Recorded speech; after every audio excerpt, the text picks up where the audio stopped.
Hi friends, my nursing એકેડમીના online digital પ્લેટફોર્મમાં તમારું હાર્દિક સ્વાગત છે. ઓકે, ઘણા બધા સમયથી આપણે MCQs, થિયરી ઘણું બધું પ્રેક્ટિસ કરી રહ્યા છે, બરાબર. આજે મારી પાસે તમારી માટે એવી વસ્તુ છે કે જેનાથી ઇફ હવે તમને કાર્ડિયોવાસ્ક્યુલરમાંથી કોઈ બી MCQ પૂછાય છે તો તમે મેક્સિમમ સ્કોરિંગ કરી શકો, તમે મેક્સિમમ માર્ક્સ લઈ શકો. બિકોઝ કે પ્રીવિયસ આપણે કાર્ડિયોવાસ્ક્યુલરની સિરીઝમાં ઓલમોસ્ટ માયોકાર્ડિયલ ઇન્ફેક્શન ઘણું બધું કવર કરેલા MCQs આપણે મોસ્ટ ઇમ્પોર્ટન્ટ જોયા હતા કે જે યુઝ્યુઅલી પૂછાઈ જ ગયેલા છે અથવા તો પૂછાય છે, અથવા તો એનો એક ક્વેશ્ચન પેટર્ન સમથિંગ બદલાવી અને તમને રિપ્રેઝન્ટ કરવામાં આવે છે. આજની આ સિરીઝની અંદર હવે આપણે બાકી બચેલા જેટલા બી ડિસઓર્ડર્સ છે, ચાહે વાલ્વના હોય, ચાહે ફિર કોઈ ઇન્ફેક્શન ઇન્ફ્લામેશનની કન્ડિશન હોય, એવી બધી કન્ડિશનને આજે આપણે કલેક્ટ કરી અને MCQ શીખવાના છે અથવા તો MCQની પ્રેક્ટિસ કરવાની છે કે જેની અંદરથી હવે ફાઇનલી આપણે કાર્ડિયોવાસ્ક્યુલર સિસ્ટમમાંથી અગર કોઈ બી ક્વેશ્ચન પૂછાય છે તો તમારું 1 માર્ક્સ અથવા તો 2 માર્ક્સનું જે ઇમ્પોર્ટન્સ છે ને એ કશે બી તમે લોસ કરી શકો નહીં, બરાબર. ઓકે, ચલો. માય સેલ્ફ ઋત્વી પટેલ અને આ સિરીઝમાં તમારું ફરીથી હાર્દિક સ્વાગત છે. Okay, let's start with questions one by one.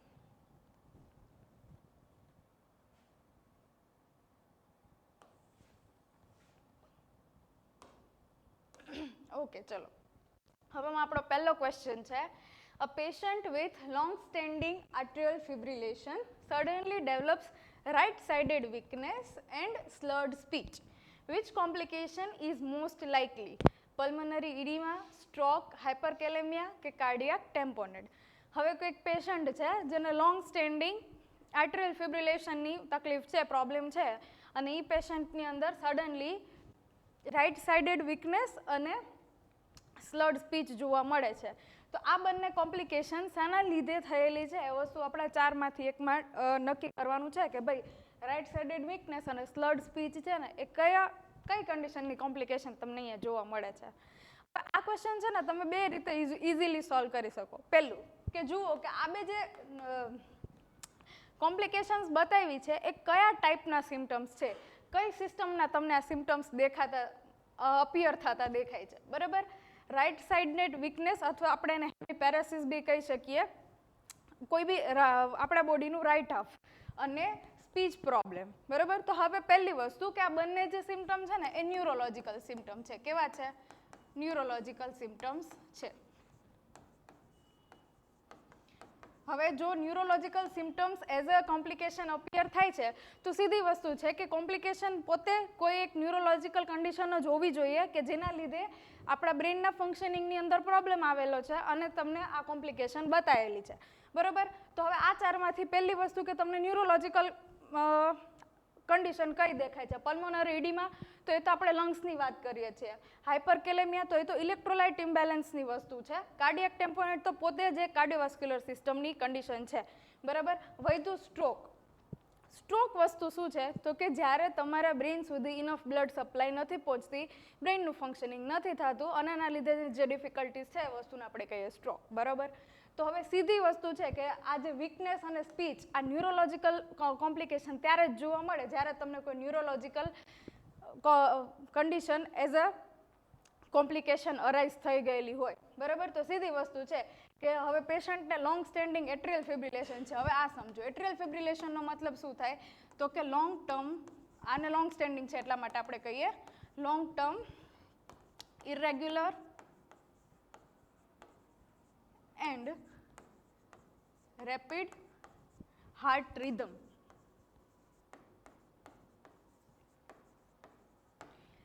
Long term irregular and rapid heart rhythm, બરાબર. આ જે વસ્તુ છે ને એને આપણે યુઝ્યુઅલી કહીએ એટ્રિયલ ફિબ્રિલેશન. એની અંદર શું થાય તો કે તમારું જે એટ્રિયા છે ને, બંને એટ્રિયમ એ પ્રોપરલી કોન્ટ્રેક્ટ રિલેક્સ છે ને નહીં થઈ શકે.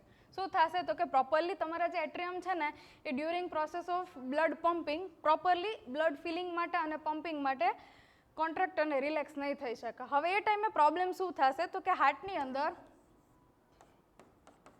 જ્યારે એટ્રિયમ પ્રોપર કોન્ટ્રાક્ટ નહીં થાય ને તો આજે આખી બ્લડ ફ્લોની રિધમ છે ને એ પ્રોપરલી મેન્ટેન નહીં થાય, બરાબર. જે બ્લડ જેટલું સ્મૂધલી તમારા હાર્ટની અંદર એટ્રિયમમાં ફીલ થવું જોઈએ, વેન્ટ્રિકલમાંથી બહાર નીકળવું જોઈએ, આજે આખી પ્રોસેસ છે ને એ સ્મૂધલી નહીં ચાલે.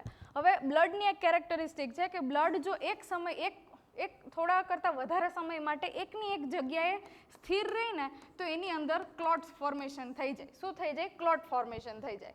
તો હવે જ્યારે પેશન્ટને લોંગ સ્ટેન્ડિંગ એટ્રિયલ ફિબ્રિલેશન છે, મતલબ કે એટ્રિયમનું કોન્ટ્રાક્શન છે ને એ ઘણા બધા સમયથી પ્રોપરલી નથી થતું, તો ઘણી બધી વખત એવા સિનારીઓ બને છે કે આ બ્લડ છે ને હાર્ટની અંદર થોડા સમય માટે સ્ટે કરી રહે છે, અને જ્યારે બ્લડ કોઈ પણ જગ્યાએ સ્ટે કરે ને તો એની અંદર ક્લોટ ફોર્મેશન થઈ જાય. આજે ક્લોટ ફોર્મેશન પછી જ્યારે તમારી વાયા બ્લડ સ્ટ્રીમ બ્રેઇનની અંદર પહોંચે તો બ્રેઇનની આર્ટરીને બ્લોક કરી દે, જેનાથી બ્રેઇન સુધી પ્રોપર બ્લડ અને પ્રોપર ઓક્સિજન ના પહોંચે અને જે કન્ડિશન અરાઇઝ થાય વસ્તુને આપણે કહીએ સ્ટ્રોક. બરોબર? તો ઇવેન્ચ્યુઅલી આ આખી કન્ડિશન જે છે ને એ અહીંયા બનવા પાત્ર છે. તો સીધી વસ્તુ છે પહેલું કે અગર તમને નથી ખબર કે સ્ટ્રોક શું છે, અગર તમને નથી ખબર કે આ બંને વચ્ચેનું કનેક્શન શું છે, તો સીધી વસ્તુ છે કે વીકનેસ અને સ્લર્ડ સ્પીચ બંને ન્યુરોલોજિકલ સિમ્ટમ્સ છે. શેના લીધે અપિયર થાય? તો કે ભાઈ આમાંની ન્યુરોલોજિકલ કન્ડિશન આપણી પાસે એક જ છે, દેટ ઇઝ સ્ટ્રોક. બરોબર? તો આ રીતે બી તમે આને સોલ્વ કરી શકો છો. સેકન્ડ ક્વેશ્ચન છે, a patient present with sudden severe dyspnoea and pink frothy sputum, which condition is most likely? હવે એક પેશન્ટ છે એને સડન સિવિયર ડિસેપ્નિયા થાય છે અને પિંક ફ્રોથી સ્પુટમ અપિયર થાય છે, તો કઈ આમાંથી કઈ કન્ડિશનના લીધે આ વસ્તુ થયેલી હોઈ શકે? હવે આપણે નોર્સેટ લેવલ ઉપર છે ને અમુક વસ્તુ મગજમાં ગાંઠ બાંધીને રાખી દેવાની કે ચાહે તમને ક્વેશ્ચન ગમે તેટલો મેનિપ્યુલેટ કરીને કેમ નથી પૂછેલો, અમુક વસ્તુ જોડે રિલેટ કરી જ લેવાની. બરોબર? હવે આજે આ વસ્તુને એક તમે ગાંઠ બાંધી લો કે ચાહે MCQ કોઈ બી પૂછાય છે, થિયરીની એક વસ્તુ કે જ્યારે પિંક ફ્રોધી સ્પુટમ આ વસ્તુ તમને અપિયર થયેલી હોય ને કશે ભી, તો એનો મતલબ એક જ થશે કે પલ્મોનરી ઇડીમા. બરોબર? પલ્મોનરી ઇડીમાના લીધે જ પિંક ફ્રોધી સ્પુટમ જે છે અપિયર થાય છે. સમજાવું છું કઈ રીતે થાય છે, બટ એક વસ્તુ તમારા માઇન્ડની અંદર ગાંઠ બાંધી લો, એક માર્ક્સ તમારો કશેથી બી ના જવો જોઈએ અગર તમને ગમે તે રીતે ક્વેશ્ચન મેનિપ્યુલેટ કરીને પૂછાય છે કે પિંક ફ્રોધી સ્પુટમ, આવી સાઇન તમને આપેલી છે તો એનો મતલબ છે કે પલ્મોનરી ઇડીમાનો કેસ છે. હવે તમારે એને રિલેટ કરવાની છે સિચ્યુએશન જોડે. હવે આની અંદર સમજીએ કે મેં એવું કહી દીધું કે ચલો ડિસ્પનિયા અને પિંક ફ્રોધી સ્પુટમ એડીમાની અંદર બતાવાય છે, તો બાકીના ત્રણેય કેમ નહીં? તો હવે જો ડિસ્પનિયા છે ને પોતે એક રેસ્પાયરેટરીનો બ્રીથલેસનેસ, શોર્ટનેસ ઓફ બ્રીથ વસ્તુ આપણે કહીએ એ મેઇન સિમ્ટમ છે કે જે રેસ્પાયરેટરીની બધી જ કન્ડિશનની અંદર અપિયર થાય છે, કારણ કે ઇવેન્ચ્યુઅલી બધી વસ્તુ તમારા ઇન્સ્પિરેશન એક્સપિરેશન જોડે રિલેટેડ છે. બરોબર?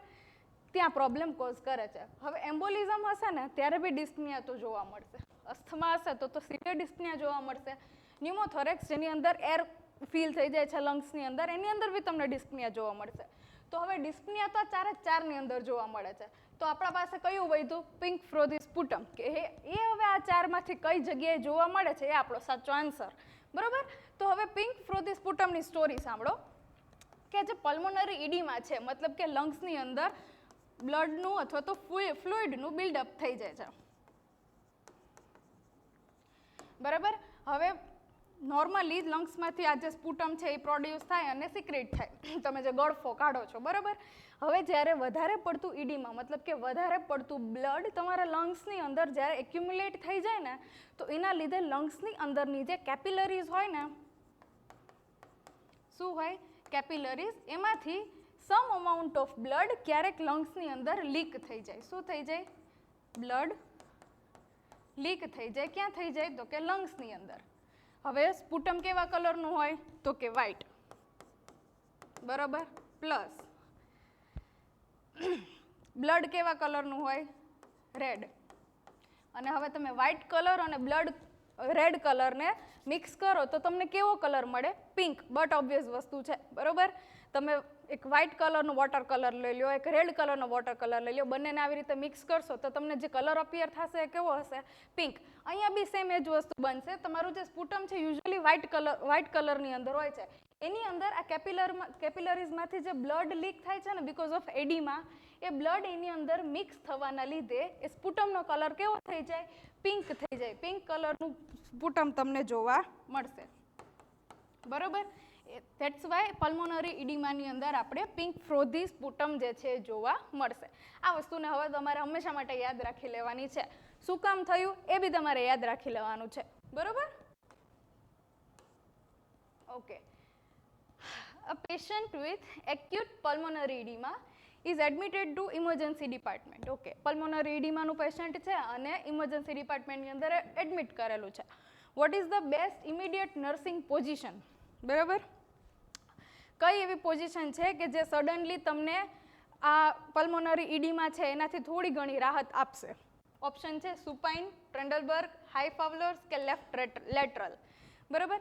હવે છે ને મેં તમને એક વસ્તુ શીખવાડી હતી કે જ્યારે વસ્તુ તમારા બ્રીધિંગ ઉપર આવતી હોય ને ત્યારે Fowler's position is the best position. બરાબર?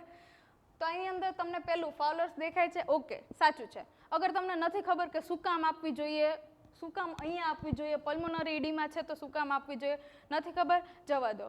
પલ્મોનરી ઇડીમાં થઈ ગયું છે, પ્રોબ્લેમ તમને શેમાં આવશે તો કે બ્રીધિંગની અંદર આવશે. પોઝિશન આપણે શાના માટે ચેન્જ કરવી જોઈએ? બટ ઓબ્વિયસ વસ્તુ છે, બ્રીધિંગ ઇમ્પ્રૂવ કરવા માટે કરવાની છે. બરાબર?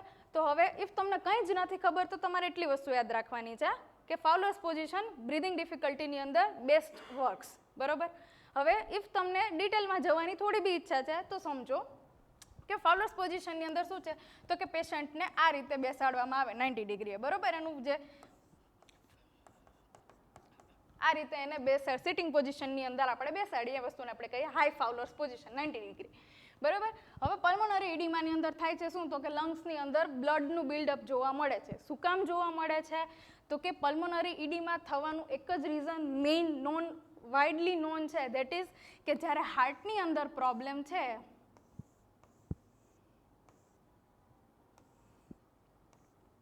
બરાબર, શું તો કે જ્યારે તમારું લેફ્ટ વેન્ટ્રિકલ અને લેફ્ટ એટ્રિયમ, આ લેફ્ટ વેન્ટ્રિકલની અંદર જ્યારે પ્રોબ્લેમ છે ને તો એ પ્રોપર બ્લડ એઓટાની અંદર મોકલી શકવાનું નથી. અને જ્યારે એઓટાની અંદર નહીં મોકલી શકે તો અહીંયા બી રાખવાનું નથી.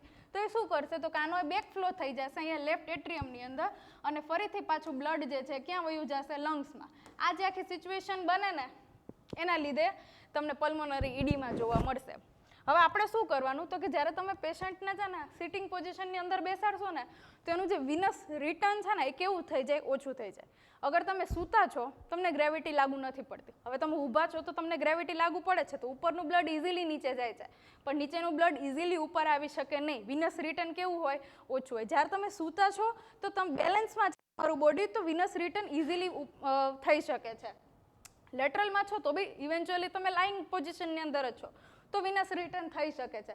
ટ્રેન્ડલબર્ગમાં તો એ વિનસ રિટર્ન કરવા માટેની પોઝિશન છે. બરાબર? વૈદિક આપણી ફાવલર્સ પોઝિશન કે અગર તમે પેશન્ટને સેમી સિટિંગ પોઝિશનની અંદર બેસાડશો તો જે વિનસ રિટર્ન છે ઓછું થઈ જશે. વિનસ રિટર્ન ઓછું થાય મતલબ કે હાર્ટની અંદર આવતું બ્લડ જ ઓછું થઈ જાય. જો આવનારું બ્લડ ઓછું થઈ જાય તો બહાર જવાવાળું બ્લડનું અમાઉન્ટ એની મેળે થોડી વાર ઓછું થઈ જશે.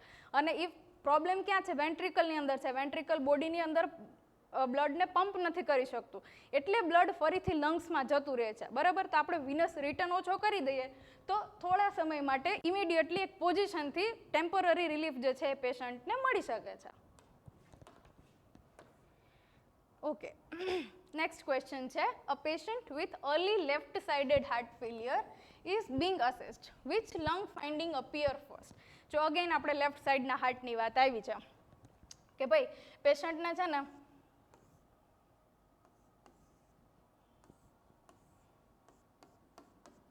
આ લેફ્ટ સાઈડનું હાર્ટ છે ને એમાં early left sided heart failure જોવા મળ્યું છે અને એના માટે અસેસ કરીએ છીએ તો સૌથી ફર્સ્ટ તમને કઈ વસ્તુ જોવા મળશે? વીઝિંગ જોવા મળશે, પ્લ્યુરલ રબ જોવા મળશે, હિમોપ્ટાઇસિસ જોવા મળશે કે બેઝલ ક્રેકલ જોવા મળશે?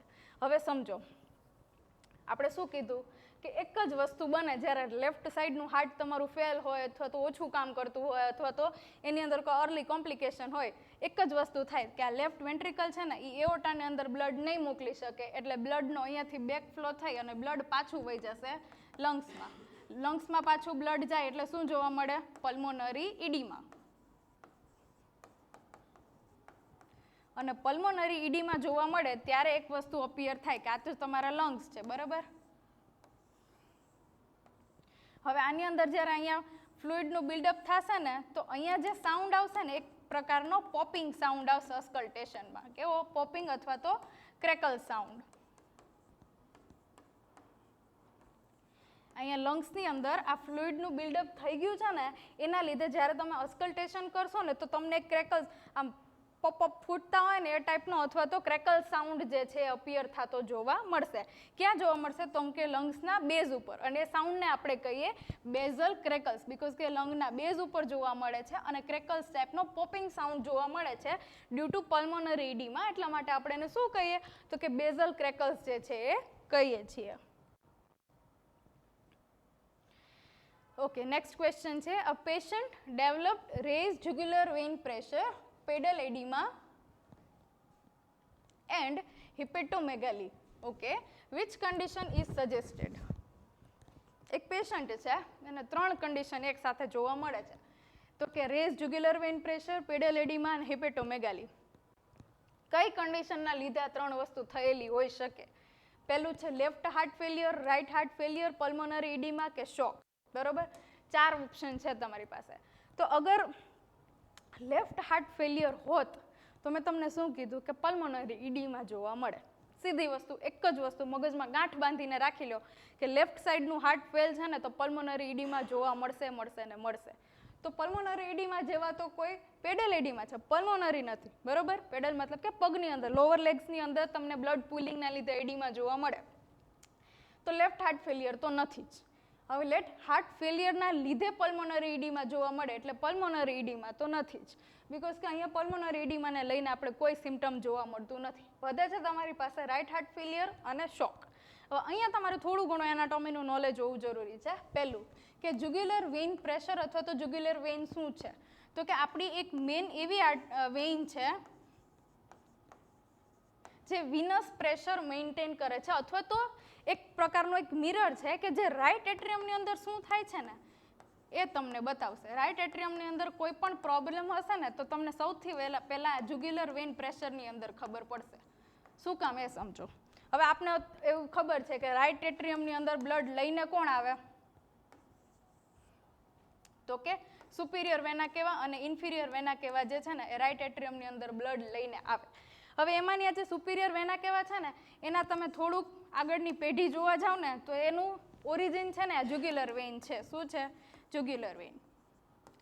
આ જુગ્યુલર વેઇન પછી એની બ્રેકિયોસેફેલિક બ્રાન્ચ પડશે અને ઇવેન્ચ્યુઅલી એની જે ત્રીજી બ્રાન્ચ છે દેટ ઇઝ સુપિરિયર વેના કહેવાય. તો ઇવેન્ચ્યુઅલી આ જે બ્લડ આવશે ને એનું ઓરિજિન આ છે. પહેલાં અહીંયાથી એક બ્રેકિયોસેફેલિક વેઇન પડશે અને પછી બ્રેકિયોફિલિક વેઇન અને પછી એ સુપિરિયર વેના કહેવા બની અને અહીંયા રાઇટ એટ્રિયમમાં બ્લડ આવશે. હવે આ જે જુગ્યુલર વેઇન છે ને જે કેસ આપણે લેફ્ટ વેન્ટ્રિકલ અને પલ્મોનરી ઇડીમામાં ક્યારના સમજીએ છીએ ને એ સેમ કેસ બનશે પણ હાર્ટની રાઇટ સાઈડ. અગર હાર્ટની લેફ્ટ સાઈડ કોઈ પ્રોબ્લેમ થાય તો આપણે શું કીધું કે પલ્મોનરી ઇડીમા થઈ જાય કારણ કે બ્લડ બેકફ્લો થવા માંડે. બરોબર, હાર્ટની લેફ્ટ સાઈડ કમ્પ્લીટ. સેમની સેમ પ્રોબ્લેમ જ્યારે રાઇટ સાઈડ જોવા મળે કે અગર હાર્ટની રાઇટ સાઈડની અંદર કોઈ પ્રોબ્લેમ છે ને તો સીધું પ્રેશર વધશે જુગ્યુલર વેઇનની અંદર, બીકોઝ કે આ જે જુગ્યુલર વેઇન છે એ તમારે બોડીના અલગ અલગ પાર્ટ્સમાંથી બ્લડ જે આવ્યું છે એનું એક મીડિયમ છે કે રાઇટ એટ્રિયમ સુધી લઈ આવવાની છે. હવે ઇફ રાઇટ એટ્રિયમની અંદર કોઈ પ્રોબ્લેમ છે તો બ્લડનું શું થાય? બેકફ્લો થાય. બરાબર, કે રાઇટ એટ્રિયમ પ્રોપરલી બ્લડને કાં તો સાચવી નથી શકતું, કાં તો એની અંદર લઈ નથી શકતું અને કાં તો નીચે પાસ નથી કરી શકતું.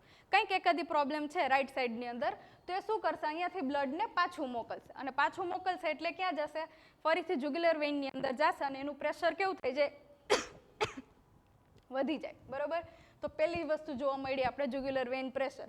હવે જ્યારે પ્રેશર વધી જશે ને તો વિનસ રિટર્ન જ ઓછું થઈ જશે. બરોબર, કારણ કે જે આવનારું બ્લડ છે એ આવી જ નથી શકવાનું, તો જે આમ બીકોઝ કે જે છે એ પાછું આવે છે તો જે નીચેથી બ્લડ આવવાનું છે તો આવી જ નથી શકવાનું, એટલે તમને પેડલ એડીમાં જોવા મળશે અને શું કહેવાય વિનસ કન્જેશનના લીધે તમને જોવા મળશે હિપેટોમેગાલી, મતલબ કે લીવરની અંદર એનલાર્જમેન્ટ જોવા મળશે. બરાબર, તો આ 3 વસ્તુ જોવા મળે. શેના લીધે જોવા મળે? તો સમજી ગયા હવે તમે કે રાઇટ હાર્ટ ફેલિયરની લીધે જોવા મળે. બરાબર, બીકોઝ કે ક્યારના આપણે લેફ્ટ સાઈડ ડિસ્કસ કરીએ છીએ એ વસ્તુ હવે 100% તમારા મગજમાં બેસી ગઈ કે ભાઈ લેફ્ટ સાઈડની અંદર પ્રોબ્લેમ હોય ને તો બ્લડ બેકફ્લો થઈને લંગ્સમાં જતું રહે ને પલ્મોનરી ઇડીમા થાય. But what about right side? Right સાઈડની અંદર બી ક્યારેક પ્રોબ્લેમ થઈ શકે છે ને. તો જ્યારે રાઇટ સાઈડની અંદર પ્રોબ્લેમ થાય ને તો એ બ્લડ જે છે એ ફરીથી બેકફ્લો થઈ અને તમારી જે જુગ્યુલર વેઇનનું પ્રેશર છે ને એ વધારશે અને બ્લડ પ્રોપર વિનસ રિટર્ન જે છે એ અહીંયા આવીને એટ્રિયમની અંદર ખાલી નહીં થઈ શકે, એટલા માટે તમારે ઇવેન્ચ્યુઅલી પીડેલેડીમાં બી જોવા મળે અને હિપેટોમેગાલી પણ જોવા મળશે.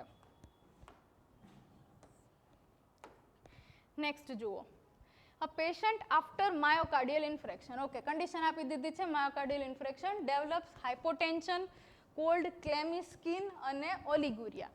Vote is the most likely diagnosis? Okay, myocardial infarction પછી પેશન્ટને 3 ટાઈપના સિમ્ટમ જોવા મળે છે. હાઇપોટેન્શન જોવા મળે છે, કોલ્ડ સ્કિન જોવા મળે છે અને ઓલિગુરિયા જોવા મળે છે.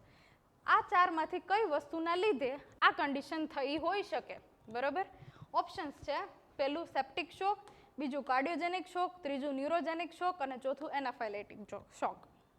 હવે અહીંયા છે ને, જેને કંઈ ના આવડતું હોય ને, જેને નર્સિંગનો એન પણ નહીં આવડતો ને, એ બી આ ક્વેશ્ચન અટેન્ડ કરી શકે. જસ્ટ તમારી પ્રેઝન્સ ઓફ માઇન્ડની જ જરૂર છે, બીજા કોઈ જ જસ્ટિફિકેશન રેશનલની જરૂર જ નથી. અહીંયા તમને ઓલરેડી કહી દીધું છે કે માયોકાર્ડિયલ ઇન્ફ્રેક્શનના લીધે આ વસ્તુ જોવા મળી છે. Myocardial infarction itself is a disorder of heart, cardiovascular system. બરોબર, સીધી વાત છે કે કાર્ડિયોજેનિક શોકના લીધે તમને આ જે 3 વસ્તુ છે એ જોવા મળેલી છે. બરોબર, હવે અગર સેપ્ટિક શોક છે એ શેના લીધે થાય? તો કે ઇન્ફેક્શનના લીધે થાય. તમને અહીંયા કોઈ ઇન્ફેક્શન લાગ્યું છે ભાઈ? નથી લાગ્યું. ન્યુરોજેનિક શોક શેના લીધે થાય? તો કે ભાઈ સ્પાઇનલ કોર્ડ ઇન્જરી થઈ છે તો તમને ન્યુરોજેનિક શોક થાય, અથવા તો કોઈ ન્યુરોલોજિકલ પ્રોબ્લેમના લીધે થયું છે? નથી થયું. એનાફાઇલેટિક શોક થાય એલર્જીના લીધે. બરાબર, તો તમને એલર્જીના લીધે દેખાય છે, એને તમને કહી દીધું છે કે માયોકાર્ડિયલ ઇન્ફ્રેક્શનના લીધે આ વસ્તુ જોવા મળેલી છે, તો સીધી વસ્તુ છે, આપણો આન્સર આવશે કાર્ડિયોજેનિક શોક.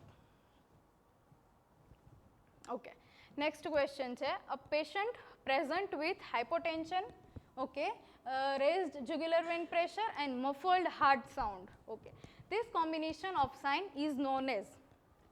આ જે 3 સાઇનનું કોમ્બિનેશન છે એ શું છે? કુશિંગ ટ્રાયડ છે, બેક ટ્રાયડ છે, વિર્કો ટ્રાયડ છે કે કેરકોટ ટ્રાયડ છે?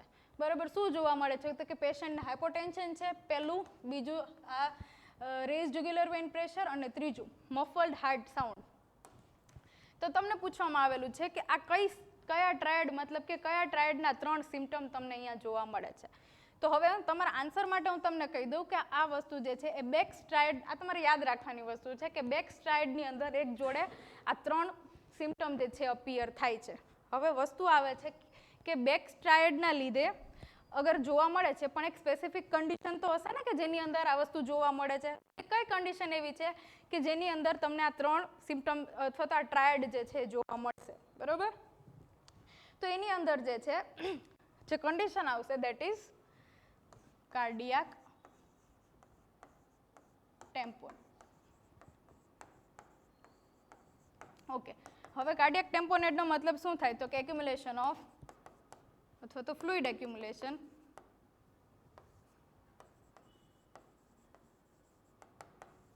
ઇન પેરિકાર્ડિયલ સેક.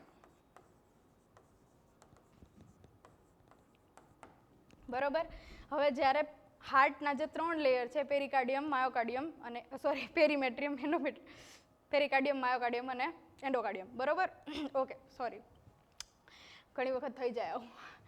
હવે એની અંદર જ્યારે ફ્લુઇડ ફિલ થઈ જાય તો એ વસ્તુને આપણે કહીશું કાર્ડિયાક ટેમ્પોનેટ. બરોબર, એ કાર્ડિયાક ટેમ્પોનેટ. તો હવે કન્ડિશન શું થશે? આ ટ્રાયડ અપિયર થાય છે તો શું કામ અપિયર થાય છે એ સમજો. આ તમારું હાર્ટ છે. બરોબર, બરોબર, હવે એની ફરતેની જે લેયર છે ને આની અંદર ફ્લુઇડનું એક્યુમ્યુલેશન થઈ ગયું છે. હવે એની ફરતે ફ્લુઇડનું એક્યુમ્યુલેશન થઈ ગયું છે ને એટલે એની એક ઇફેક્ટ આવશે કમ્પ્રેશન હાર્ટ ઉપર. શું આવશે? કમ્પ્રેશન. ક્યાં? તો કે હાર્ટ ઉપર. હાર્ટ જે છે એ થોડું કમ્પ્રેસ થયેલું જોવા મળશે. હવે અગર હાર્ટ કમ્પ્રેસ થઈ ગયું છે તો હાર્ટનું કામ શું છે? બ્લડને પંપ કરવાનું. હવે હાર્ટ કમ્પ્રેસ થઈ ગયું છે તો ઇફેક્ટિવલી બ્લડને પંપ કરી શકશે નહીં. અગર ઇફેક્ટિવલી બ્લડને પંપ નહીં કરી શકે તો પહેલી વસ્તુ કે કાર્ડિયાક આઉટપુટ જે છે કેવો થઈ જાય? ઘટી જાય, કારણ કે બ્લડ પંપ થતું નથી એટલે કાર્ડિયાક આઉટપુટ છે એ ઘટી જશે. અને કાર્ડિયાક આઉટપુટ ઘટી જાય તો પહેલી વસ્તુ શું જોવા મળે? હાઇપોટેન્શન. બરાબર, સીધી વસ્તુ. બીજી વસ્તુ રેઝ્ડ જ્યુગ્યુલર વેઇન પ્રેશર. હવે હાર્ટ કમ્પ્રેસ થયું છે તો હાર્ટની અંદર જે બ્લડ આવવું જોઈએ, હાર્ટ જે ફિલ થવું જોઈએ બ્લડથી, એ બી પ્રોપરલી થઈ શકશે નહીં. એટલા માટે બ્લડનો બેકફ્લો થઈ જશે અને જ્યુગ્યુલર વેઇનનું પ્રેશર વધી જશે રાઇટ એટ્રિયમમાંથી. અને ત્રીજું છે મફલ્ડ હાર્ટ સાઉન્ડ. હવે જ્યારે હાર્ટની ફરતે આ જે ફ્લુઇડ ફીલ થઈ ગયું છે ને, તો જે સાઉન્ડ ટ્રાન્સમિશન પ્રોપરલી થવું જોઈએ ને, હાર્ટમાંથી અસ્કલ્ટેશન તમે જ્યારે કરો તો હાર્ટની અંદરથી જે સાઉન્ડ બહાર આવવો જોઈએ ને, સાઉન્ડ ટ્રાન્સમિશન થવું જોઈએ, એ કેવું થઈ જાય તો કે ડિસ્ટર્બ થઈ જાય, કારણ કે એની વચ્ચે આ જે ફ્લુઇડની લેયર છે ને એ પ્રોપરલી સાઉન્ડને ટ્રાન્સમિટ કરવા દેતી નથી. એટલા માટે મફલ્ડ હાર્ટ સાઉન્ડ જે છે એ જોવા મળશે. બરાબર? તો થઈ ગયું તમારા માટેની શીખવાની વસ્તુ કે કન્ડિશન શું હશે ત્યારે આ જોવા મળશે. તો કે કાર્ડિયક ટેમ્પોનેટની કન્ડિશન હશે ને ત્યારે આ ટ્રાયડ જોવા મળશે, જે ટ્રાયડને આપણે કહીશું બેક સ્ટ્રાયડ. બરોબર? રહી ગયું યાદ? બેક સ્ટ્રાયડ જોવા મળે છે, જેની અંદર 3 સાઇન છે: હાઇપોટેન્શન, રેઝ જ્યુગ્યુલર વેઇન પ્રેશર અને મફલ્ડ હાર્ટ સાઉન્ડ. પણ આ સાઇન ક્યાં જોવા મળે તો કે કાર્ડિયક ટેમ્પોનેટની કન્ડિશનની અંદર આપણે આ કન્ડિશન સાઇન જોવા મળશે. હાર્ટની ફરતે ફ્લુઇડ ફીલ થઈ જશે, કાર્ડિયક આઉટપુટ ઘટી જશે એટલે હાઇપોટેન્શન. હાર્ટનું રાઇટ એટ્રિયમમાંથી બેક ફ્લો થશે એટલે જેવીપી વધી જશે અને પ્રોપરલી સાઉન્ડનું ટ્રાન્સમિશન નહીં થાય એટલે હાર્ટ સાઉન્ડ કેવા સંભળાશે? મફલ્ડ, મતલબ કે ડિસઓર્ગેનાઇઝ જેવા હાર્ટ સાઉન્ડ જે છે અપિયર થશે. બરોબર? રહી વાત બાકીના 3ની, તો આ જે કુશિંગ સ્ટ્રાયડ છે આપણે ઓલરેડી બ્રેઇન કેન્સરની અંદર ભણી ગયા છીએ. બરોબર? કે જ્યારે ઇન્ટ્રાક્રેનિયલ પ્રેશર હાઈ થઈ ગયું હોય ત્યારે આપણે કુશિંગ સ્ટ્રાયડ જે છે જોવા મળશે. અને આ બાકીના બંને જે છે એ એક છે વિર્કોવ સ્ટ્રાયડ, આ જ્યારે તમારી બાઇલ ડક્ટની અંદર ડીપ વેઇન થ્રોમ્બોસિસ હશે ત્યારે જોવા મળશે. અને કેર્કોટ ટ્રાયડ જ્યારે તમને બાઇલ ડક્ટની અંદર કોઈ ઇન્ફેક્શન હશે ત્યારે જોવા મળશે. બરોબર? તો આ વસ્તુ જે છે અહીંયા તમારે ખાસ યાદ રાખવાની છે. હવે જ્યારે તમને ભવિષ્યમાં બેક સ્ટ્રાયડ ઉપર કોઈ બી ક્વેશ્ચન પૂછાય, કઈ બી રીતે રિલેટ કરે છે, તો તમારે યાદ રાખવાનું છે કે બેક સ્ટ્રાયડની અંદર 3 સાઇન જોવા મળે છે. કઈ 3 સાઇન જોવા મળે? હાઇપોટેન્શન, રેઝ્ડ જેવીપી અને મફલ્ડ હાર્ટ સાઉન્ડ્સ. બરોબર? અને આ બેક સ્ટ્રાયડ કઈ કન્ડિશનની અંદર જોવા મળે છે? તો કાર્ડિયક ટેમ્પોનેટની અંદર આપણે બેક સ્ટ્રાયડ જે છે જોવા મળે છે. ઓકે, નેક્સ્ટ છે a patient with pericarditis complains of chest pain. Okay, પેરિકાર્ડિટિસનું પેશન્ટ છે અને ચેસ્ટ પેઇનની કમ્પ્લેન કરે છે. Which position relieves pericarditis pain? હવે ઇફ તમે આપણી માય નર્સિંગ એકેડમીના પ્લેટફોર્મ ઉપર અને યુટ્યુબ ઉપર બંનેમાં જો તમે આપણી પહેલી સિરીઝ જોયેલી હશે ને તો તમારા માટે ક્વેશ્ચન બહુ જ ઇઝી છે. બિકોઝ કે મેં તમને કીધું હતું કે પેરિકાર્ડિટિસ મતલબ કે હાર્ટનું જે સૌથી આઉટર લેયર છે પેરિકાર્ડિયમ, એની અંદર શું થઈ ગયું છે તો કે ઇન્ફેક્શન અને ઇન્ફ્લામેશન થઈ ગયું છે. એ વસ્તુને આપણે કહીએ પેરિકાર્ડિટિસ. બરોબર? હવે હાર્ટ ક્યાં છે તો કે આ 2 લંગ્સ એનાટોમિકલ પોઝિશન આમ જુઓ ને તો આવી રીતે હાર્ટ આવેલું હોય. તો આ હાર્ટની આ પેરિકાર્ડિયમ લેયરની અંદર જ્યારે ઇરિટેશન છે તો એવા ટાઈમે જ્યારે તમે નોર્મલી બ્રીધ ઇન કરો છો તો લંગ્સ શું થાય? એક્સપાન્ડ થાય. અને લંગ્સ એક્સપાન્ડ થાય એટલે આ જે છે એ આ જે પેરિકાર્ડિયમ લેયર છે ને એને ટચ કરી અને ઇરિટેટ કરે. એટલા માટે પેશન્ટને બહુ સિવિયર ચેસ્ટ પેઇન જોવા મળે. આ છે લોજિકલ વસ્તુ.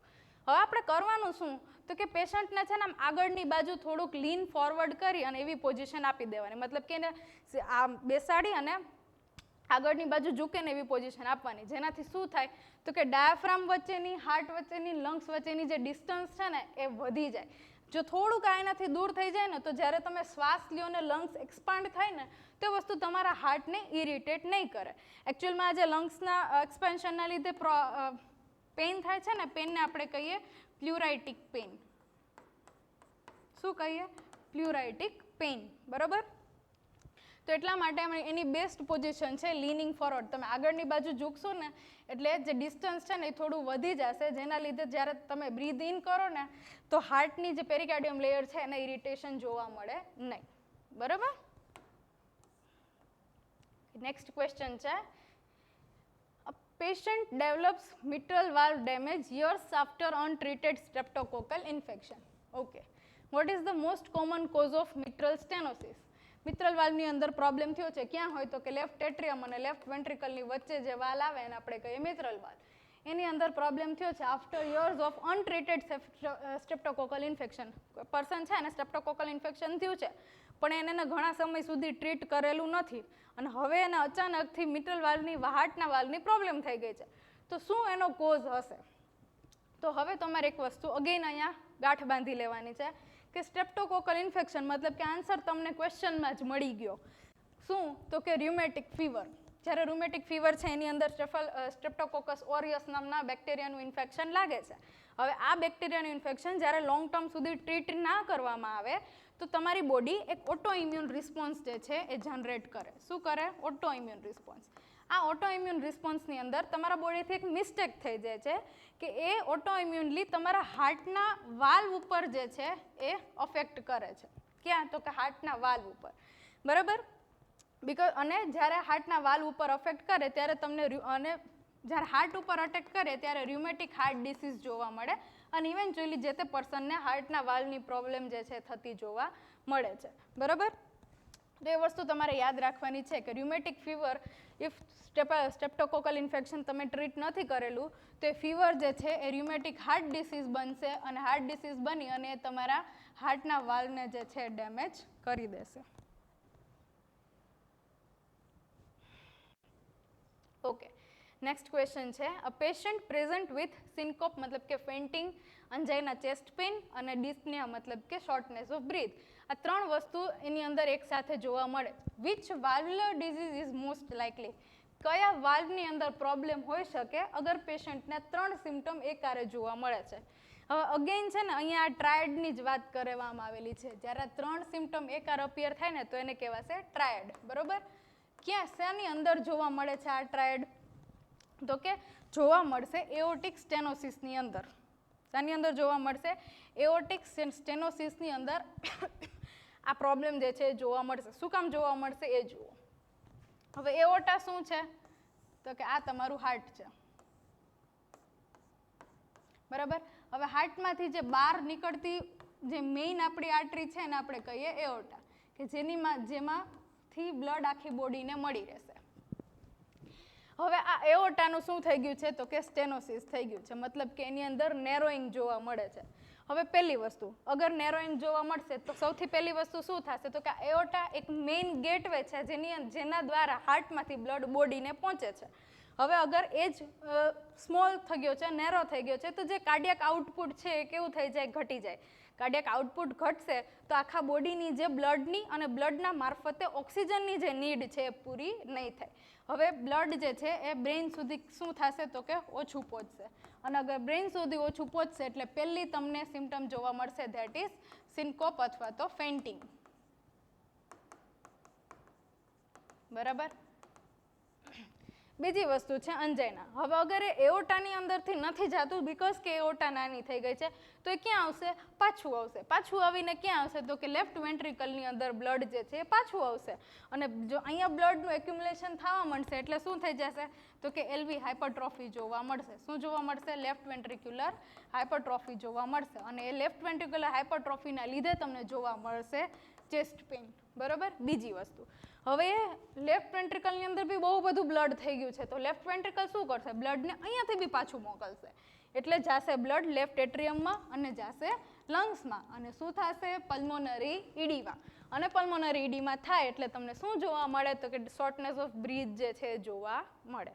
બરાબર? સો ઇવેન્ચ્યુઅલી આવી આખી સ્ટોરી છે કે ભાઈ તમને એઓર્ટિક સ્ટેનોસિસ, આ એઓર્ટાની અંદર પ્રોબ્લેમ છે ને તો ઇવેન્ચ્યુઅલી તમને 1, 2 ને 3 આ 3 સાઇન જોવા મળશે. શું કામ જોવા મળશે? તો કે એઓર્ટા કેવી થઈ ગઈ છે? સ્ટેનોસિસ મતલબ કે નાની થઈ ગઈ છે. બ્લડ ઇફેક્ટિવલી બહાર જતું નથી. બહાર નહીં જાય તો એ બ્રેઇન સુધી બી નહીં જાય. બ્રેઇન સુધી નહીં જાય એટલે સિન્કોપ થશે મતલબ કે ફેન્ટિંગ જોવા મળશે. બ્રેઇનની બ્લડની નીડ કમ્પન્સેટ નહીં થાય. બીજું કે તમને અહીંયા વધારે સમય માટે એક્યુમ્યુલેટેડ રહેશે એટલે લેફ્ટ વેન્ટ્રિક્યુલર હાઇપરટ્રોફી જોવા મળશે. એના લીધે તમને ચેસ્ટ પેઇન જોવા મળશે. અને હવે અહીંયા સુધી નથી સચવાતું એટલે એ બી પાછું મોકલી દેશે કે જે ભાઈ તું જ્યાં આવ્યું હતું ને તે પાછું જતું રહે. તો એ લેફ્ટ એટ્રિયમમાંથી લંગ્સની અંદર પાછું જશે અને એના લીધે પલ્મોનરી ઇડીમા અને અગેન તમને શોર્ટનેસ ઓફ બ્રીથની પ્રોબ્લેમ જે છે જોવા મળશે. નેક્સ્ટ ક્વેશ્ચન છે during auscultation a murmur is heard at the apex and radiates to axilla. Which condition is suspected? Okay, એક મર્મર સાઉન્ડ જે છે તમને ડ્યુરિંગ અસ્કલ્ટેશન જોવા મળે છે હાર્ટના એપેક્સમાં અને જે એક્ઝિલા સુધી રેડિએટ થાય છે. કઈ કન્ડિશન સસ્પેક્ટેડ હોઈ શકે? એઓર્ટિક સ્ટેનોસિસ હોઈ શકે, મિત્રલ રિગર્જિટેશન હોઈ શકે, ટ્રાઇકસ્પિડ સ્ટેનોસિસ હોઈ શકે કે પલ્મોનરી સ્ટેનોસિસ હોઈ શકે. હવે ઇફ તમને આપણે કાર્ડિયોવાસ્ક્યુલર સિસ્ટમની પ્રીવિયસ MCQ સિરીઝ અગર જોયેલી હશે ને તો આ વસ્તુને આપણે ડિટેલમાં ડિસ્કસ કરેલી છે. શું? તો કે ભાઈ આજે તમારું હાર્ટ છે ને, બરાબર, ત્યાં આ જે વાલ છે આપણે એના કયો વાલ કહીએ? મિત્રલ વાલ. બરાબર, ક્યાં આવેલો હોય? તો કે લેફ્ટ એટ્રિયમ અને લેફ્ટ વેન્ટ્રિકલની વચ્ચે. આ જે મિટ્રલ વાલ છે એના ઓપનિંગ અને ક્લોઝિંગ માટે જે મસલ રિસ્પોન્સિબલ છે ને એ મસલનું નામ છે પેપિલરી મસલ. કઈ મસલ છે? પેપિલરી મસલ. હવે જ્યારે આ પેપિલરી મસલની અંદર કોઈ રપ્ચર થઈ ગયું છે અથવા તો કોઈ પ્રોબ્લેમ આવી ગઈ છે એટલે એનો જે આ વાલ ઉપરનો કંટ્રોલ છે એ શું થઈ જશે? જતો રહેશે. બરાબર, તો વાલને નહીં ખબર પડે કે હવે મારે ક્યારે ઓપન થવાનું છે ને ક્યારે ક્લોઝ થવાનું છે.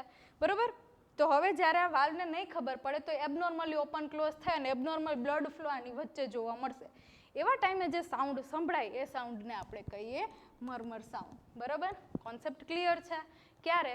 તો કે જ્યારે મિટ્રલ વાલ્વની અંદર પ્રોબ્લેમ થઈ ગયો છે, બ્લડનો એબનોર્મલ ફ્લો થાય છે, એવા ટાઈમે જે સાઉન્ડ આવે ને એને કહેવાય મરમર સાઉન્ડ. શું કામ આવે? તો કે જે મિટ્રલ વાલ્વને કંટ્રોલ કરતા મસલ્સ છે એની અંદર અગર રપ્ચર થઈ ગયું છે અથવા તો મિટ્રલ રિગર્જિટેશન થાય છે એવા ટાઈમે મિટ્રલ રિગર્જિટેશન ત્યારે થાય ને કે જ્યારે વાલ્વનો ઓપનિંગ અને ક્લોઝિંગ જે છે ડિસ્ટર્બ થઈ જાય. બરાબર, શેના લીધે? તો કે એને કંટ્રોલ કરતા જે મસલ્સ છે ને એની અંદર જ્યારે પ્રોબ્લેમ આવે તો એવા ટાઈમે જે છે તમને આ સાઉન્ડ જે છે સાંભળવા મળશે. ઓકે, નેક્સ્ટ છે, a patient has wide pulse pressure in bounding pulses. Which condition is associated with this finding? Okay, બે વસ્તુ છે કે પેશન્ટને વાઇલ્ડ પલ્સ પ્રેશર અને બાઉન્ડિંગ પલ્સ જે છે જોવા મળશે. આમાંથી કઈ કન્ડિશન આ માટે રિસ્પોન્સિબલ હશે? મિટ્રલ સ્ટેનોસિસ, એઓર્ટિક સ્ટેનોસિસ, એઓર્ટિક રિગર્જિટેશન કે ટ્રાઇકસ્પિડ સ્ટેનોસિસ. બરાબર, હવે સમજો. પહેલું કે પલ્સ પ્રેશર કોને કહેવાય? પલ્સ પ્રેશર શું છે? તો કે જ્યારે તમે સિસ્ટોલિક બીપીમાંથી ડાયસ્ટોલિક બીપી માઇનસ કરો ને, systolic blood pressure minus diastolic blood pressure is equal to pulse pressure. બરાબર, મતલબ કે આપણું નોર્મલ બ્લડ પ્રેશર કેટલું હોય? તો કે સિસ્ટોલિક 120 હોય, ડાયસ્ટોલિક 80 હોય, તો વૈધ્યનો ડિફરન્સ કેટલો છે? 120 માઇનસ 80 કરો એટલે 40. તો 40 mm ઓફ Hg જે છે ને એ તમારું પલ્સ પ્રેશર કહેવાય. બરાબર, સિસ્ટોલિકમાંથી જ્યારે તમે ડાયસ્ટોલિક માઇનસ કરો અને જે વેલ્યુ આવે ને એને કહેવાય પલ્સ પ્રેશર. આ જે પલ્સ પ્રેશર છે ને એ નોર્મલી 30 થી 40 mm ઓફ Hg નોર્મલ હોય. કેટલું હોય? 30 થી 40 mm ઓફ Hg જે જ્યાં સુધી હોય તે વસ્તુને કહેવાશે નોર્મલ. હવે પ્રોબ્લેમ શું છે અહીંયા જુઓ તમે કે આ બે વસ્તુ અગર જોવા મળે છે તો શું કામ જોવા મળે છે? Answer is aortic regurgitation. But how? જ્યારે એઓર્ટિક રિગર્જિટેશન થાય મતલબ કે જે એઓર્ટા છે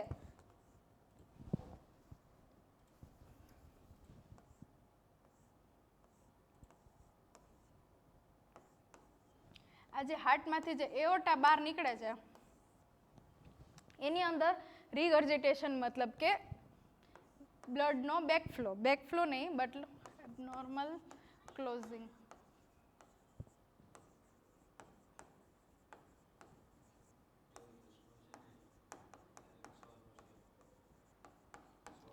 જ્યારે એઓર્ટિક વાલ્વ કે જે વાલ્વ આવેલો હોય લેફ્ટ વેન્ટ્રિકલ અને એઓર્ટાની વચ્ચે, આ વાલ્વ જ્યારે પ્રોપરલી ક્લોઝ ના થઈ શકતો હોય ને એ કન્ડિશનને કહેવાશે એઓર્ટિક રિગર્જિટેશન. રિગર્જિટેશનનો મતલબ થાય બેકફ્લો થવું. શું કામ?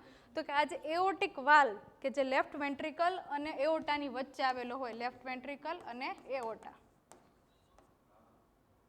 બરાબર, એને કહેવાશે એઓર્ટિક વાલ્વ. બરાબર, આ એઓર્ટિક વાલ્વ જ્યારે પ્રોપરલી ક્લોઝ ના થઈ શકતો હોય ને ત્યારે જે કન્ડિશન બને ને એને કહેવાય એઓર્ટિક રિગર્જિટેશન. હવે બીજી વસ્તુ સમજો કે કોઈ પણ સિસ્ટોલિક બ્લડ પ્રેશર અને ડાયસ્ટોલિક બ્લડ પ્રેશર આપણે કોને કહીશું?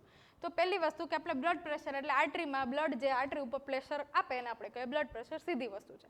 સિસ્ટોલિક મતલબ કે તમારું હાર્ટ જ્યારે કોન્ટ્રાક્ટ થઈ રહ્યું છે ત્યારે તમારી આર્ટરીની અંદર જે પ્રેશર બનશે ને એને કહેવાશે સિસ્ટોલિક બ્લડ પ્રેશર, SBP.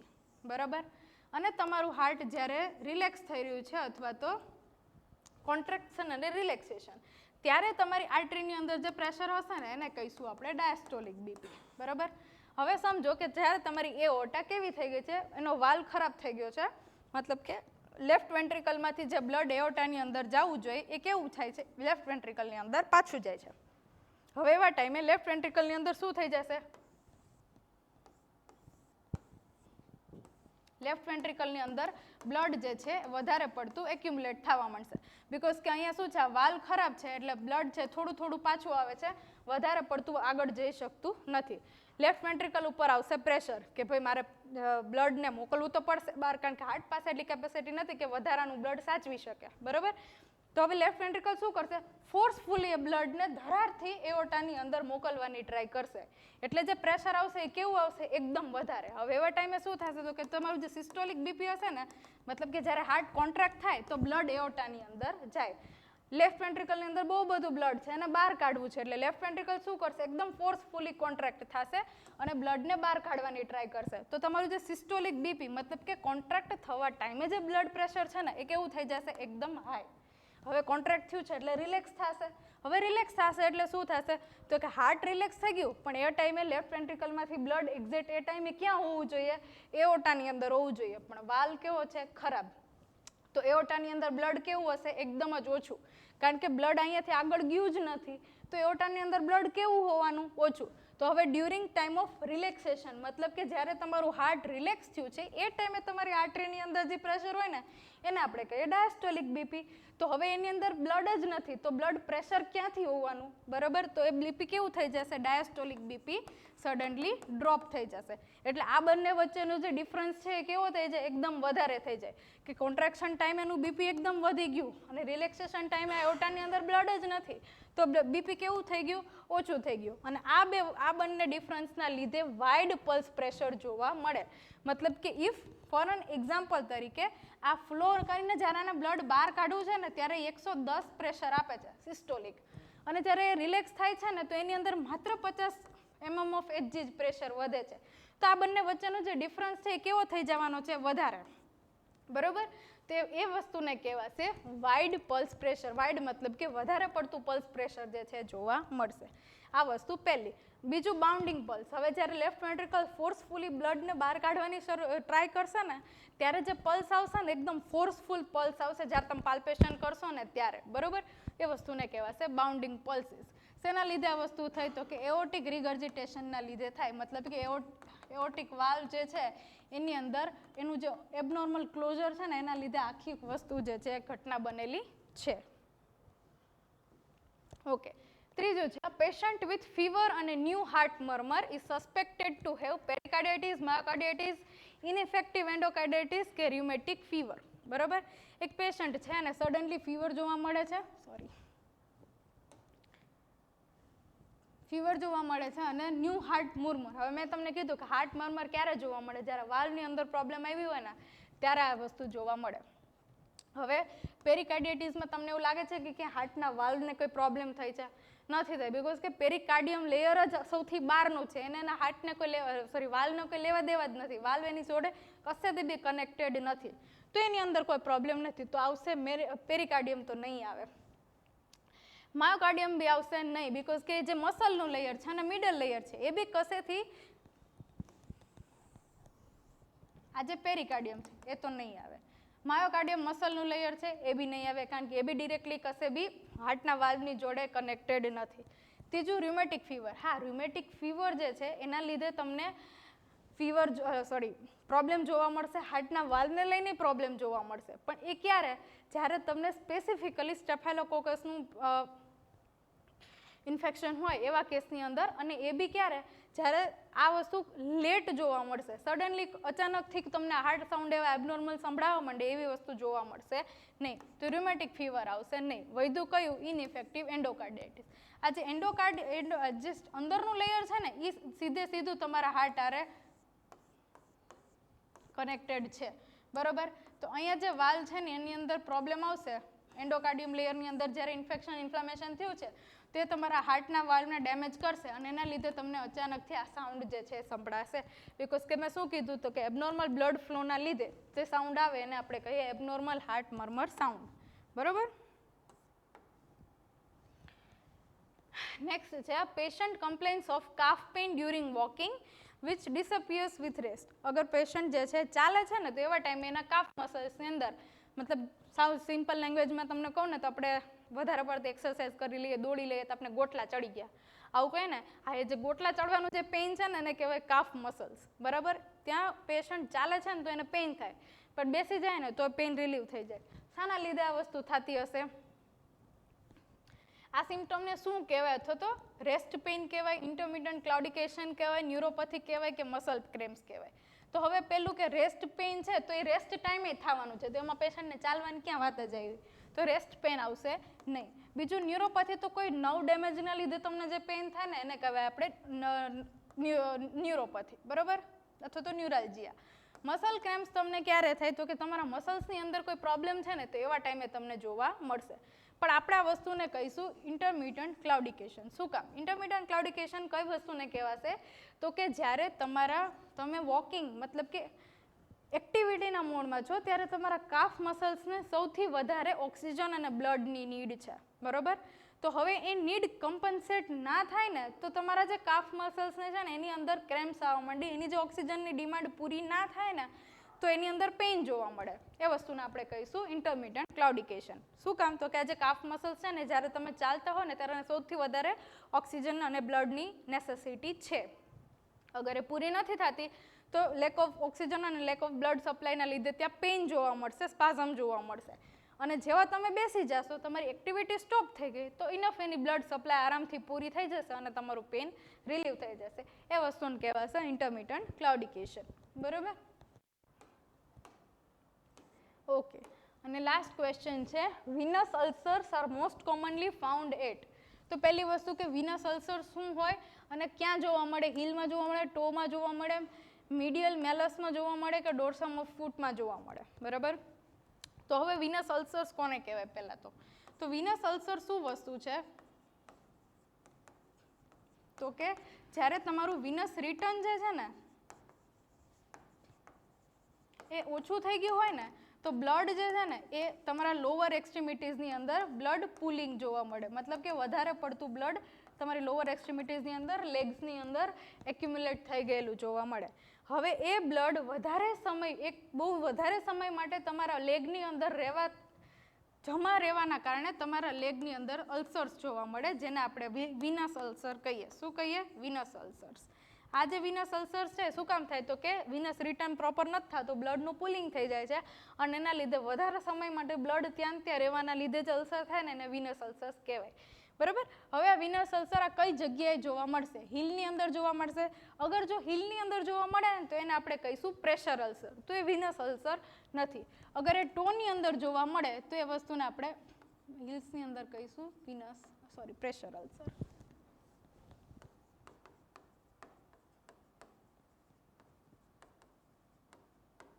બરાબર. ડોર્સમ ઓફ ફૂટ મતલબ કે પગનો આ જે ઉપરનો ભાગ છે તમારા પગનો એને કહેવાય ડોર્સમ ઓફ ફૂટ. એની અંદર બી તમને વિનસ અલ્સર જે છે જોવા મળશે નહીં. ટોઝની અંદર બી તમને વિનસ અલ્સર જે છે જોવા મળશે નહીં. તો ક્યાં મળશે? તમને જોવા મળશે મીડિયલ મેલસની અંદર. આ મીડિયલ મેલસ મતલબ શું? તો કે ભાઈ તમારો જે પગ છે ને એમાં અંદરની બાજુ અહીંયા જે ઘૂંટી હોય ને, જે એક બોન તમને બહાર દેખાય છે તમારા પગની અંદર, અહીંયા જે ઘૂંટી હોય ને એક્ઝેક્ટ તમારા એન્કલના ભાગમાં, એને કહેવાશે એક્ઝેક્ટ પોઈન્ટનું નામ છે મીડિયલ મેલસ. એની પાસેથી જે વેન પસાર થાય છે ને જે તમારું હાઈએસ્ટ વિનસ રિટર્ન માટે રિસ્પોન્સિબલ છે, કે તમારા પગમાંથી જે મેઇન વેન કે જે ત્યાંથી બ્લડ પાછું લઈને જશે ને એની અંદર બી આવેલા હોય વાલ, એ જ્યારે ખરાબ થઈ જાય ને તો બ્લડ ત્યાં પુલ થતું રહે, બરાબર. અને જેના લીધે તમારી ઘૂંટીની અંદર મતલબ એન્કલના જે અંદરનો ભાગ છે તમારી એન્કલનો એની અંદર તમને વિનસ અલ્સર્સ જે છે જોવા મળશે, બરાબર. Okay, thank you so much. I hope તમને હવે કાર્ડિયોવાસ્ક્યુલર સિસ્ટમમાંથી અગર કોઈ બી ક્વેશ્ચન આવે છે તો તમે બહુ સારી રીતે એને અટેન્ડ કરી શકશો અને બહુ સારી રીતે એને તમે માર્ક્સ જે છે સ્કોર કરી શકશો. અમારી એકેડેમીની અંદર ઓફલાઈન અને ઓનલાઈન બંને ફોર્મની અંદર ઘણા બધા ટ્યુટર્સ અવેલેબલ છે કે જે તમારી કોમ્પિટિટિવ જર્નીને બહુ આગળ વધારશે. અગર તમે ઈચ્છો છો કે તમે 1-2 માર્કથી એક સરકારી નોકરીનું સપનું જે છે હાથમાંથી છૂટી જતા ના જુઓ તો અમારી એકેડમી સાથે આજે જ જોડાઓ અને તમારું જે નર્સિંગ કરિયર છે એને એક સ્ટેપ આગળ વધારો. ઓકે, આવતા લેક્ચરમાં આપણે સબ્જેક્ટ અલગ ડિસઓર્ડરની અલગ MCQ સિરીઝ અને સારા નોલેજેબલ ટોપિક્સ જે સ્પેશિયલી કોમ્પિટિટિવ એક્ઝામની અંદર પૂછાય છે એની સાથે ફરી મળીશું. Until then, thank you very much. Thank you.